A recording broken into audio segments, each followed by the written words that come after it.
नमस्कार दोस्तों, आपका स्वागत है आपके अपने YouTube चैनल कुशवाहा एकेडमी में। आज हम लोग पढ़ेंगे हीट का तीसरा वीडियो है। इससे पहले दो वीडियो हम लोग पढ़ चुके हैं जिसमें 129 तक का क्वेश्चन पढ़ चुके हैं। ठीक है, अब 129 30 से लेकर के आगे पढ़ते हैं। हमको लग रहा है कि आज समाप्त कर देंगे इसको, हीट को। ऑब्जेक्टिव क्वेश्चन को पढ़ना बहुत जरूरी है। ठीक है, तो मेरा नाम अजित कुशवाहा है। क्वेश्चन नंबर 130 पढ़ते हैं। प्रेशर कुकर में भोजन कम समय में तैयार हो जाता है क्योंकि क्योंकि प्रेशर कुकर में अगर प्रेशर प्रेशर किया जाता है, उसमें दाब किया जाता है, तो दाब अधिक होगा तो उसका क्वथनांक बढ़ जाएगा, मतलब बॉइलिंग पॉइंट जल्दी से जल्द बॉयल हो जाएगा। ठीक है, तो इसका आंसर ये होगा, जल का क्वथनांक बढ़ जाता है। ठीक है, उसमें कम भोजन में नहीं, ये वाला नहीं होगा। जल का क्वथनांक घट जाता है, क्वथनांक नहीं घटेगा, क्वथनांक बढ़ जाएगा, मतलब बॉइलिंग पॉइंट जो है वो बढ़ जाएगा। जब बॉइलिंग पॉइंट बढ़ेगा तो जल्द से जल्द वो उबलने लगता है। ठीक है, नेक्स्ट क्वेश्चन पे चलते हैं। 131 पे, मनुष्य आर्द्रता से परेशान महसूस करता है। मनुष्य आर्द्रता से परेशानी महसूस करता है, निम्न में से उपयुक्त कारण क्या है? ठीक है, अधिक पसीना आना, कम पसीना आना, पसीना का आर्द्रता के कारण वाष्पित नहीं होता है। देखिए क्या होता है, जैसे मान लीजिए आर्द्रता, अगर वायुमंडल में आर्द्रता ज्यादा रहेगा, ठीक है, तो हमारे शरीर में जो वाष्पन की क्रिया है वो नहीं होगी। हमारे पसीना का आर्द्रता के कारण वाष्पित नहीं होगा। जैसे कि ये पहले से ही जो वातावरण है वो आर्द्र है, मतलब कि इसमें नमी है। इसी के कारण हमारे मनुष्य के जो शरीर का जो पसीना निकलेगा वो वाष्पित नहीं होता है, इसलिए बहुत परेशानी महसूस होता है। ठीक है, तो इसका आंसर होगा सी। ठीक है, तो पसीना का आर्द्रता के कारण वाष्पित नहीं होना। ओके, चलिए नेक्स्ट क्वेश्चन पर चलते हैं। 132 पे, किसी द्रव का उसके क्वथनांक से पूर्व उसके वाष्पन में बदलने की प्रक्रिया को क्या कहते हैं? वाष्पीकरण। देखिए, वाष्पीकरण कारण यह है, एक चीज आप लोग पढ़े होंगे, चाहे हम अभी बताए होंगे, कि जैसे ठोस को और द्रव और गैस। ठीक है, तो क्या होता है, ठोस को हम लोग गर्म करते हैं तो द्रव में बदलता है, द्रव को गर्म करेंगे या हाँ, द्रव को गर्म करेंगे तो वो गैस में बदलता है। तो इस अगर इसका क्वथनांक बदले तो इसको क्या कहते हैं? द्रव से गैस में वाष्पीकरण। वाष्पीकरण, वाष्पीकरण। ठीक है, इसको वाष्पीकरण कहते हैं। तो इसी का आंसर क्या होगा, ये गैस से क्या है, द्रव से पूर्व वाष्पन में बदलने में प्रक्रिया, तो यानी वाष्पीकरण होगा। ठीक है, चलिए, इसको इसको गलनांक कहते हैं। ठोस को गलेगा तो द्रव में होगा तो गलनांक होगा, इसको वाष्पीकरण करेंगे, इसको ये देखिए, द्रव को इसको संघनन करेंगे, इसको हिमीकरण करेंगे। ठीक है, चलिए नेक्स्ट क्वेश्चन पे चलते हैं। 133 पे, पहाड़ों पर पानी निम्नलिखित ताप पर उबलने लगते हैं। पहाड़ों पर दाब कम हो जाएगा। ठीक है, पहाड़ों पर पानी निम्नलिखित ताप पर उबलने लगते हैं, लेकिन 100 सेंटीग्रेड कम से ताप पर उबलने लगेगा। ठीक है, चलिए नेक्स्ट क्वेश्चन पे चलते हैं। 134, एक वह उत्सर्जित या अवशोषित ऊष्मा को पदार्थ की अवस्था परिवर्तन तो करती है परंतु ताप में किसी प्रकार का परिवर्तन नहीं करती है, क्या कहलाती है? तो गुप्त ऊष्मा कहलाती है। गुप्त ऊष्मा परिवर्तित नहीं होता है। ठीक है, चलिए नेक्स्ट क्वेश्चन पे चलते हैं। 135 पे, किसी ठोस पदार्थ की एकांक द्रव्यमान को उनके गलनांक पर ठोस से द्रव में बदलने के लिए ऊष्मा को क्या कहते हैं? वही गुप्त ऊष्मा। जैसे मान लीजिए ठोस को अगर हम द्रव में चेंज करेंगे तो इसमें जो गुप्त ऊष्मा होगी ना, ठोस से गलन है तो गुप्त ऊष्मा द्रव में बदलने के लिए। ठीक है, तो उसका आंसर सी हो जाएगा। चलिए, 136 तक बर्फ के गलन की गुप्त ऊष्मा का मान कितना होता है? तो 80 किलो ग्राम होता है, 80 कैलोरी ग्राम। ठीक, आंसर इसका 137 का देखिए, वाष्प वाष्प की गुप्त ऊष्मा 536 कैलोरी ग्राम होता है प्रति ग्राम। ठीक, चलिए नेक्स्ट क्वेश्चन पे 138 पे चलते हैं। भाप में अधिक भाप में हाथ अधिक जलता है अपेक्षाकृत उबलते जल के, क्योंकि उसका गुप्त ऊष्मा अधिक होता है। ये जो भाप का है गुप्त ऊष्मा अधिक होता है। ठीक है, चलिए नेक्स्ट क्वेश्चन पे चलते हैं। 139 है कि ऊष्मा गतिकी के प्रथम नियम के संरक्षित होता है। ऊष्मा गतिकी के प्रथम नियम ऊर्जा से संबंधित है। इसमें संवेग, इसमें मान लीजिए इसमें दोनों है, संवेग और ऊर्जा, तो सिर्फ ऊर्जा होगा, ये नहीं होगा, इसमें हो गया बी। 140 है कि आंतरिक ऊर्जा की संकल्पना निम्न ऊष्मागतिकी के किस नियम से मिलती है? आंतरिक, वही प्रथम नियम से, आंतरिक के प्रथम नियम से। रुद्धोष्ण, रुद्धोष्ण परिवर्तन क्या है? एडियाबेटिक एडियाबेटिक चेंज में तो क्रोधोष्ण परिवर्तन क्या है, तो ऊष्मा में अपरिवर्तित रहती है, ऊष्मा अपरिवर्तित रहती है। 142 है, 142 क्वेश्चन है कि समतापीय परिवर्तन में क्या होता है, मतलब में क्या ऊष्मा अपरिवर्तित रहता है, समतापी। तो समतापी जब पहले ही लिखा है तो मैंने बराबर ताप रहेगा, तो इसमें देखिए ऊष्मा अपरिवर्तित रहेगा। जब ताप की बात है तो उसमें दोनों में ये दोनों हो जा रहा है ना, इसमें ताप अपरिवर्तित रहेगा। ठीक, आइसोथर्मल चेंज में। रेफ्रिजरेटर में थर्मोस्टेट, रेफ्रिजरेटर में थर्मोस्टेट क्या होता है, स्टेट मतलब सीधा रहता है, सीधा का मतलब कि समान होगा, थर्मोस्टेट में तापमान समान रहेगा, तो इसका आंसर क्या होगा, तापमान को कम करेगा, समान रहेगा तो ये नहीं होगा, ताप को बढ़ाएगा नहीं, गलनांक को घटाएगा ये भी नहीं होगा। एक समान तापमान बनाए रखना, थर्मोस्टेट का मतलब ये है कि वह एक समान ताप को बनाए रखेगा। चलिए नेक्स्ट क्वेश्चन पे चलते हैं। ताप गतिकी का प्रथम नियम सामान्यतः किससे संबंध मामला है। ताप की प्रथम नियम ऊर्जा का संरक्षण नियम है, ऊर्जा का संरक्षण नियम है, ताप गतिकी का प्रथम नियम ऊर्जा संरक्षण से संबंधित है। चलिए नेक्स्ट क्वेश्चन पे चलते हैं और आगे बढ़ते हैं। इसमें सूर्य की सतह का ताप होता है 145, देखिए सूर्य की सतह का ताप क्या होता है, तो 6000 की होता है की। ठीक है, इसमें देखिए 600 भी दिया हुआ है तो ये नहीं होगा, 30 है, 6 पर 30 और के है 6000 के। ठीक, चलिए जब पानी में नमक मिलाया जाता है तो निम्नलिखित में से कौन परिवर्तन होगा, तो देखिए क्वथनांक बढ़ेगा और जमाव बिंदु घट जाता है, तो इसका ए आंसर हो जाएगा। चलिए नेक्स्ट क्वेश्चन पे चलते हैं 147 पे। 147 है कि मौसम गर्म में पंखा चलाने से आराम महसूस होता है क्योंकि क्योंकि जो पसीना होगा सूख जाता है। सूखने का मतलब ये है कि सूखेगा कैसे, जब वाष्प होगा तभी ना। ठीक है, तो इसमें देखिए पंखी ठंडा हवा देती है, ये तो कोई जरूरी नहीं है, गर्म हवा में चलाएंगे तभी, और हमारे शरीर में अधिक उष्मा विकृत करती है, उष्मा केवल विकृत करेगी, असमान में बढ़ जाती है या नहीं, हवा की संवाहकता बढ़ जाती है। इसमें यह है बी, बी आंसर है कि हमारा पसीना तेजी से वाष्पीकृत होता है। जब वायु बहुत तेज चलता है तो शरीर का जो वाष्प है, जो शरीर का पसीना है उसको वाष्पीकृत बहुत जल्दी करता है। ठीक है, तो इसी के कारण वह आराम महसूस होता है। चलिए नेक्स्ट क्वेश्चन पे चलते हैं 148 पे। कमरे को ठंड किया जा सकता है संपीड़ित गैस के द्वारा, संपीड़ित गैस छोड़ने से, संपीड़ित गैस छोड़ने से। ठीक है, चलिए नेक्स्ट क्वेश्चन पे चलते हैं 149 पे कि कोई पिंड ऊष्मा का सबसे अधिक अवशोषण करता है जब वह हो, ऊष्मा का अवशोषण करता है, यानी कि काला जो होगा, काला जो पदार्थ होगा वह ऊष्मा का अवशोषण बहुत ज्यादा करता है। काला किसमें, देखिए इसमें भी दिया हुआ है और इसमें दिया हुआ। अब रहे कि मिश्रण, मिश्रण और खुरदुरा, तो खुरदुरा ज्यादा करेगा, कारण क्या है कि क्षेत्रफल उसका ज्यादा होगा। जैसे इसमें मान लीजिए काला है और इस ये भी है, ये भी है, तो इसका क्षेत्र देखिए सीधी समतलीय क्षेत्र जिसे जिसका चिकनाई है उसमें अवशोषण कम होगा, जबकि इसमें अवशोषण ज्यादा होगा। ठीक है, चलिए नेक्स्ट क्वेश्चन पे। इस बिंदु पर फारेनहाइट और तापक्रम सेंटीग्रेड ताप दोगुना होता है, दोगुना होता है। क्या कह रहा है कि किसी बिंदु पर, किस बिंदु पर फारेनहाइट तापक्रम सेंटीग्रेड ताप का दोगुना होता है, यानी कि तापक्रम का दोगुना होगा 160 फारेनहाइट पर। ठीक है, इसको कैसे निकालेंगे, मान लीजिए कि सी बराबर 0, ठीक है, बट्टा में 100 और एफ माइनस 32 अपन में 180 होता है।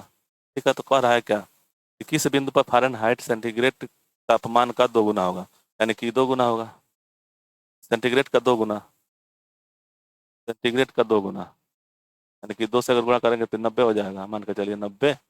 अब इसको हम लोग हटाएंगे इससे, ठीक, तो ये हो जाएगा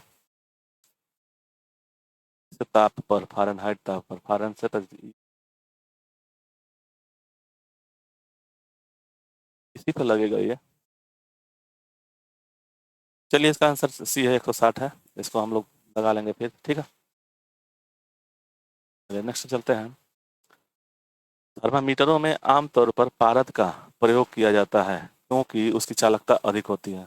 जैसे कि थोड़ा सा भी अगर गर्म किया जाएगा तो उसका पारा उठने लगेगा, यहाँ से उठने लगेगा, तो उसका उसकी चालकता जो हो उच्च चालकता होती है। एक अशुद्धियों के कारण द्रव का क्वथनांक, बॉइलिंग पॉइंट क्या होगा, बढ़ जाएगा, अशुद्धि के कारण बॉइलिंग पॉइंट बढ़ जाएगा, गलनांक घट जाएगा। 153 है कि एक स्वस्थ मनुष्य के शरीर का तापमान देखिए इसमें सबका देखिए फ़ारेनहाइट 37 नहीं होता है, 37 जो होता है सेल्सियस होता है, तो ये तो होगा नहीं। केल्विन में इतना नहीं होगा, केल्विन दूसरा चीज़ है, इसको हम लोग लगाएंगे तो केल्विन में कितना आएगा, ये 99.4 है तो ये नहीं होगा, सेल्सियस में ये नहीं होगा, 98.6 फ़ारेनहाइट होता है, ठीक है। तो इसका ये होगा 37 डिग्री, मतलब कि 37 डिग्री अगर माइनस का है, 37 डिग्री सेल्सियस, फ़ारेनहाइट में 98.6 और केल्विन में इसको निकालना होगा, ठीक है ना। तो इसको निकाल करके देख लेंगे। चलिए नेक्स्ट क्वेश्चन पे चलते हैं। इसमें निकालेगा जानते हैं, ये C-डिग्री सेल्सियस बटा 100 और बराबर में F-32 पे भी, जैसे कि फ़ारेनहाइट के लिए निकलेगा 180, ठीक। तो इसी तरह से ही निकल जाता है केल्विन। अब इसमें भी देखिए होता है के माइनस में इसके बराबर क्या होगा, के माइनस 273 और बट्टा में 100, ये मान होगा। तो इस 100 से 100 कट जाएगा। अगर कितना कह रहा है कि 37 डिग्री, मतलब मानव का तापमान अगर 37 है, यहाँ पे इसको हम 37 मान लिए, 37, तो इसमें से क्या होगा, 37 बराबर के माइनस 273, ये इधर लगाएंगे तो प्लस हो जाएगा, तो ये के बराबर कितना हो जाएगा, 273 और बट्टा में 37, प्लस में 37, तो ये हो जाएगा 7 3 10 को 0 हासिल 1 और 7 3 10 1 11 310, यानी कि आदमी का जो मान होगा केल्विन में 310 डिग्री सेल्सियस केल्विन होगा, केल्विन में, ठीक है। चलिए नेक्स्ट क्वेश्चन पे चलते हैं कि प्रेशर कुकर में खाना कम समय पकता है क्योंकि इसमें दाब बढ़ने के कारण, जैसे कि मान लीजिए कोई भी चीज़ में इसमें अगर हीट करेंगे तो उसमें दाब बढ़ेगा, अगर पैक है तो दाब बढ़ेगा, उबलने पानी जो है उसका ताप बढ़ जाता है। देखिए दाब अधिक के कारण पानी का ताप कम होता है, ये कम नहीं होगा, अधिक होना चाहिए ना, बढ़ जाएगा। चारों ओर से बंद होने का कारण वायु का प्रभाव नहीं पड़ता है, ये भी गलत है, नहीं पड़ता है। और प्रयुक्त पानी का वाष्पन बहुत कम होता है, ये भी गड़बड़ है। यहाँ देखिए सी है कि अधिक दाब के कारण उबलते पानी का तापमान बढ़ जाता है, ताप बढ़ जाता है, ठीक है, अधिक दाब के कारण, ठीक है। चलिए नेक्स्ट पे चलते हैं। 155 है कि किसी वस्तु की विशिष्ट ऊष्मा किस पर निर्भर करती है, तो उसके द्रव्य पिंड के द्रव्य पर, ठीक है। गुप्त ऊष्मा, विशिष्ट ऊष्मा उस पिंड के, जैसे जल का सबसे ज्यादा जल का विशिष्ट ऊष्मा होता है, तो ये क्या हो गया, द्रव्य का ही होगा ना, द्रव के कारण से, ठीक है। चलिए नेक्स्ट क्वेश्चन पे चलते हैं। 156 है कि गर्मियों में सफेद कपड़े पहनना आरामदेह होता है क्योंकि क्योंकि ऊष्मा को परावर्तित कर देता है, ठीक है। देखिए काला जो होता है, काला में बहुत गर्मी होता है, कारण क्या है कि ये ऊष्मा का अवशोषक होता है, जब ऊष्मा इस पे पड़ेगा, जैसे सूर्य की किरणें पड़ेंगी तो ये गर्म होगा बहुत तेज, और सफ़ेद जो होता है, सफ़ेद में इतना जल्दी गर्म नहीं होता है, ठीक। तो वही देखिए इसमें क्या आंसर दिया हुआ है कि ये अपने ऊपर पड़ने वाली ऊष्मा को परावर्तित कर देता है, ठीक। तो सर ये शरीर के स्थानांतरित होने के सारी ऊष्मा को विकसित विकसित कर देता है, विकसित मतलब विकास कर देगा नहीं, पसीना सोख लेता है, ये भी नहीं होगा। ये आंखों को शीतलता प्रदान करते हैं, आंख से तो कोई मतलब है नहीं, तो इसका आंसर ए हो जाएगा, ए, ठीक है। नेक्स्ट क्वेश्चन पर चलते हैं। 157 पे कि खाना पकाने के बर्तनों के नीचे बाहरी हिस्सा काला क्यों छोड़ा जाता है, काला क्यों छोड़ा जाता है, क्योंकि वह काला जो होता है अच्छा अवशोषक होता है, ऊष्मा का अच्छा अवशोषक होता है। देखिए ये रोजाना साफ करना मुश्किल है, ये नहीं होगा। काली सतह ऊष्मा का सुचालक होगा, ऊष्मा का सुचालक, ये भी नहीं होगा। ये कुचालक, ये भी नहीं होगा। काली सतह ऊष्मा की अच्छी अवशोषक है, ठीक है। चलिए नेक्स्ट क्वेश्चन पर चलते हैं। 158 पे श्वेत और 158 है कि श्वेत और चिकनी सतह कैसी होती है, ठीक है ना। श्वेत और जो श्वेत होगा मतलब सफेद कपड़ा जो सफेद है चाहे श्वेत है, अवशोषक कम होगा और परावर्तक अधिक होगा, अच्छी होगी, ठीक है। देखिए इसमें आंसर क्या है कि एक श्वेत कपड़ा है तो श्वेत ताप का खराब अवशोषक है, ये तो मान लीजिए ठीक है खराब अवशोषक है, लेकिन खराब परावर्तक है। तो देखिए चिकनी वस्तु होती है, सतह होता है, उस पर जितना आएगा उतना ही बाहर चला जाएगा, ठीक। तो खराब परावर्तक तो होगा नहीं, ये आंसर नहीं होगा। अब चलिए ताप का अच्छा अवशोषक है, सफेद जो वस्तु होती है सब अच्छा अवशोषक नहीं होता है, तो यह भी आंसर नहीं होगा। देखिए ताप का खराब अवशोषक जो श्वेत होता है खराब अवशोषक होता है लेकिन अच्छा परावर्तक होता है, मतलब चिकनी सतह पे जो जितनी किरण आएगी उतनी बाहर निकल जाएगी, ठीक है। तो इसका आंसर ये वाला सी वाला हो जाएगा। अच्छा ताप की अच्छा शोषक लेकिन खराब परावर्तक, तो खराब परावर्तक तो होगा नहीं, अच्छा परावर्तक होता है। ठीक, चलिए नेक्स्ट क्वेश्चन पे चलते हैं। इसका 158 का हो गया सी, और 159 का देखिए, निम्नलिखित में से कौन सा कथन सही नहीं है? इसमें से कौन कथन सही नहीं है? एयर कंडीशन एयर कंडीशनर और एयर कूलर दोनों तापक्रम नियंत्रित करता है? नहीं, तापक्रम को नियंत्रित ये वाला तो नहीं कर सकता एयर कूलर, ये तो नहीं कर सकता है। एयर कंडीशन और एयर कूलर दोनों आर्द्रता को नियंत्रित करता है, नियंत्रण तो कोई नहीं कर सकता। ठीक है, ये वाला जो है कूलर नियंत्रित कर ही नहीं सकता है, वो सिर्फ गर्म को ठंडा, जैसे पानी के अंदर से जाता है हवा, वो नियंत्रण क्या कर सकता है? नियंत्रण एयर कंडीशन कर सकता है। देखिए दोनों वायु की गति को नियंत्रित करते हैं, वायु की गति को क्यों नियंत्रित करेगा? सी है कि एयर कंडीशनर आर्द्रता नियंत्रित करता है, परंतु एयर कूलर आर्द्रता को नियंत्रित नहीं करता है। जैसे एयर कूलर है, जो कूलर होगा, ये आर्द्रता को चाहे किसी चीज को ये नियंत्रण नहीं करता है, ये सिर्फ एक पानी के झरना की तरह गिरता है, उसी में से हवा निकलता है, ये नियंत्रण तो करता नहीं, करता है एयर कंडीशन। ठीक है, चलिए नेक्स्ट क्वेश्चन पे चलते हैं।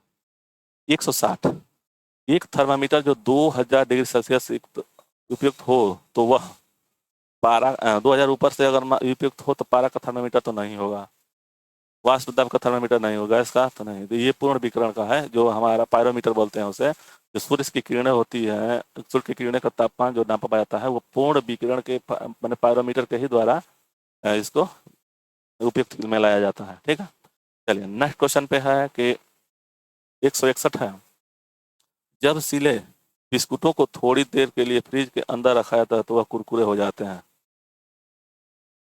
जब सीले मतलब सीलिंग बिस्कुट है, मतलब जो अथी में भरा रहता है, उसको थोड़ी देर के फ्रिज के अंदर रखा जाता है तो वो कुरकुरे हो जाते हैं, क्योंकि ठंड से अतिरिक्त नमी बाहर आ जाती है, पर फ्रिज के अंदर आर्द्रता कम होती है, फ्रिज के अंदर आर्द्रता कम होती है, इसलिए अतिरिक्त नमी अवशोषित हो जाती है।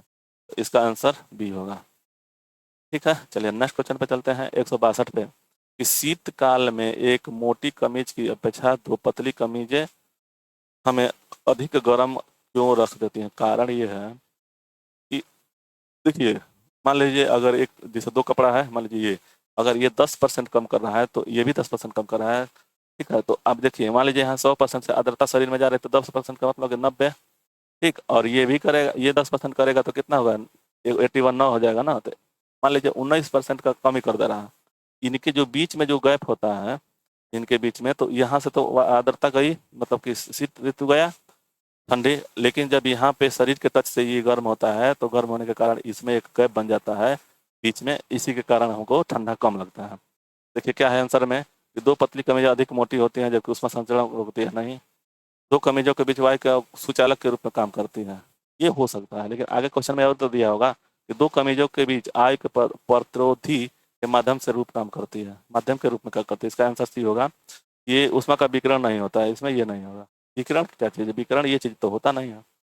चलिए, तो इसका आंसर हो गया सी। 63 पे चलते हैं। निम्नलिखित में से किसकी उष्मा धारिता अधिक है? उष्मा की धारिता मतलब कि वही विशिष्ट उष्मा इसमें जल का होगा। ठीक, उसका भी हो गया।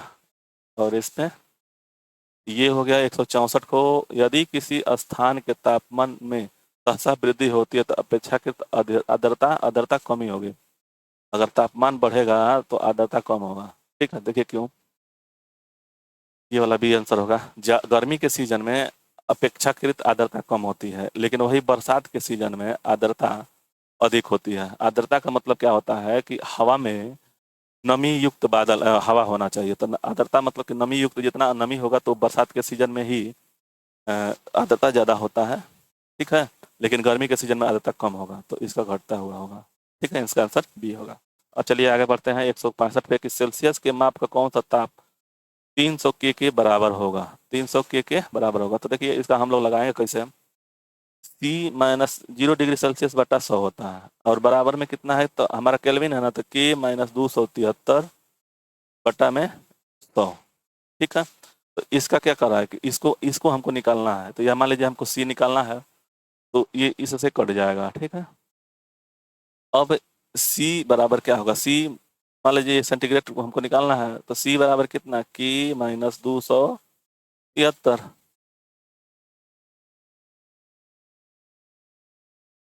यहाँ 300 दिया हुआ है ना, तो यहाँ के का मान कितना है 300।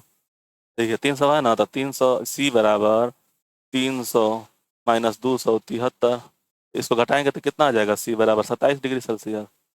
ठीक है, तो ये ऐसे रहेगा, इसका आंसर बी होगा। चलिए नेक्स्ट क्वेश्चन पे चलते हैं, 165 के बाद 166 पे। 166 पे, बिना किसी ताप परिवर्तन के किसी पदार्थ के द्रव से गैस में परिवर्तित करने के लिए अपेक्षित गुप्त ऊष्मा क्या कहता है, तो वाष्पन होता है, वाष्पन होता है। ठीक है, संघनन क्या होगा, संघनन उसे कहते हैं जब गैस से, ठीक है ना, गैस से सीधे द्रव में आ जाते हैं, तो इसको संघनन कहते हैं। ठीक, और द्रव को ठोस में बदलेंगे तो हिमीकरण कहते हैं। ठोस को द्रव में चलते हैं तो गलनांक कहते हैं, और इसको वाष्पीकरण कहते हैं। ठीक, चलिए नेक्स्ट क्वेश्चन पे चलते हैं, 167 पे, कि ब्लैक बॉडी किसकी विकिरण कोशिश करती है। ठीक, तो उच्च तरंग दैर्ध्य, केवल उच्च तरंग दैर्ध्य वाले विकिरण को, इसका आंसर हो जाएगा सी। 68 नंबर क्वेश्चन है, 168 है, कि शीत ऋतु के दिनों में हम मौसम किस प्रकार के होने से ज्यादा ठंड महसूस करते हैं। साफ मौसम में जब बादल, देखिए देखिए क्या होता है, पृथ्वी मान लीजिए है, उसके ऊपर अगर बादल रहता है तो उस दिन गर्मी महसूस होता है, लेकिन यह मौसम साफ होता है तब हम लोग को ठंडा महसूस होता है। तो इसका आंसर ए हो जाएगा। 169 है, कि निम्नलिखित में से कौन सा कथन सही है, इसमें से कौन सा क्वेश्चन सही है। 169 में है, निरपेक्ष आर्द्रता को वायु के प्रति घन मीटर ग्राम में व्यक्त किया जाता है। 165 कुटाई में कमी नहीं होता है, तापमान में कमी नहीं होता है।